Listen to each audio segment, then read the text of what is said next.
Saudara prajurit Komando Daerah Militer 14 Hasanuddin membangun jembatan Beli di Kecamatan Turatea, Jeneponto, Sulawesi Selatan.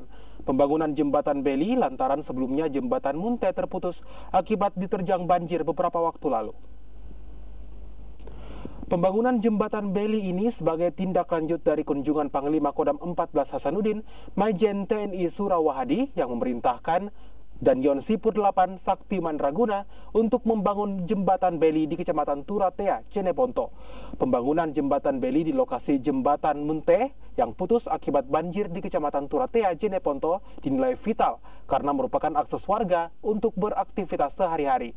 Sementara Komandan Batalion Sipur 8 Sakti Mandraguna, Mayor CZI Catur Witanto yang ditunjuk sebagai ketua pelaksana pembangunan jembatan tersebut optimis prajuritnya dapat menyelesaikan konstruksi jembatan selama 1 minggu.